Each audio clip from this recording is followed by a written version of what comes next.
अस्सलामुअलैकुम वरहमतुल्लाहि वबरकातुहू। एक दिन शाहजहां बादशाह शिकार के लिए निकले तो एक जख्मी हिरन का पीछा करते हुए अपने साथियों से दूर चल कर बिछड़ गए। हिरन भी हाथ ना आया और रास्ता भी खो गया। दोपहर का वक्त था, साथियों का दूर दूर तक कोई निशान ना था। बादशाह को सख्त प्यास लगी थी। इतने में उनकी नज़र पेड़ के दरख्त पर पड़ी, जिसकी ठंडी छांव के नीचे एक गडरिया अपनी भेड़ बकरियों के साथ बैठा था। बादशाह ने, जो इस वक्त शिकार के कपड़ों में थे, गडरिये से पानी मांगा तो उसने बताया कि साथ लाया हुआ पानी खत्म हो गया है। उसने फौरन एक बकरी के दूध से बर्तन धोकर दूसरी बकरी का दूध बादशाह को पीने के लिए दिया। शाहजहां को गडरिये की ये बात बहुत पसंद आई और उसने उससे कागज मांगा। जंगल में भला गडरिये के पास कागज कहाँ? बादशाह ने पेड़ का एक पत्ता तोड़कर इस पर खंजर की नोक से कुछ लिखा और इस गडरिये को देते हुए बोला, ये लो अपना इनाम। हमने तुम्हें 2 गांव जागीर में दे दिए हैं। जुम्मा को ये पत्ता लेकर जामिया मस्जिद दिल्ली आकर हमसे मिल लेना।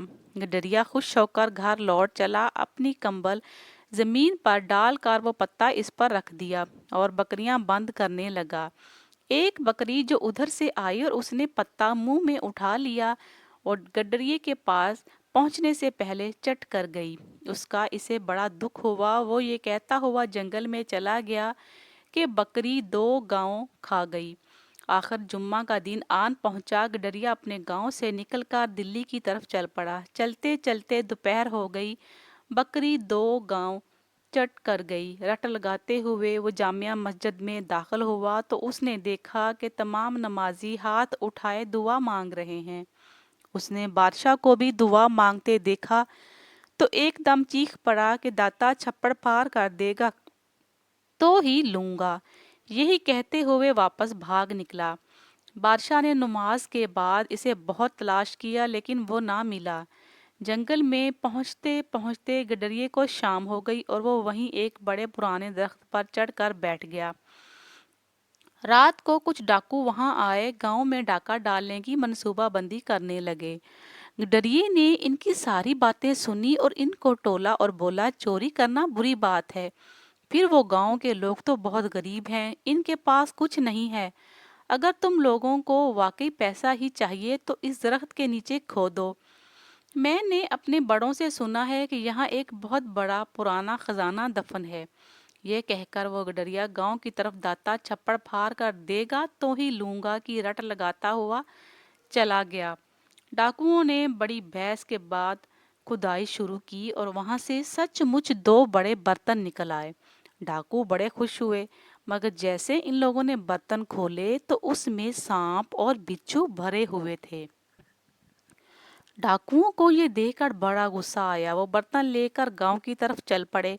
एक झोंपड़ी से गडरिये की आवाज आ रही थी। उन्होंने वो दोनों बर्तन इस गडरिये के आंगन में उलट दिए ताकि सांप और बिच्छू इसे ढस लें। लेकिन इन बर्तनों से अशरफियां गिरने लगी और इसकी शोर से गांव के लोग जाग गए।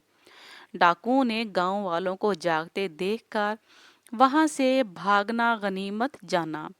गडरिये भी अपनी झोंपड़ी से बाहर आया और अपने आंगन में अशरफियां देखकर जोर से नारा लगाया, दाता तू सच्चा है, तूने मुझे छप्पड़ फाड़ कर दिया। अगली सुबह बादशाह के मुलाजिम भी गांव पहुंच गए और इसे दरबार में ले गए। गडरिये ने बादशाह को सारा वाकया सुनाया और ये भी बताया कि मैंने क्यों आपसे इनाम लिए बगैर वापस भागना अच्छा समझा, क्योंकि आप भी मस्जिद में बैठकर इस अल्लाह से मांग रहे थे जो सबका अल्लाह है। तो मैंने सोचा कि मैं भी क्यों ना इस अल्लाह से मांगूं जिससे वक्त के बादशाह भी मांगते हैं। और आपने देख लिया कि मैंने उसने मेरा इनाम दे दिया मुझे। बादशाह ने गडरिये को इज्जत के साथ उसके गांव वापस भेज दिया। मज़ीद अच्छी स्टोरीज वीडियो के लिए हमारे चैनल को ज़रूर सब्सक्राइब करें। लाइक का बटन लाजमी दबाइएगा। शुक्रिया।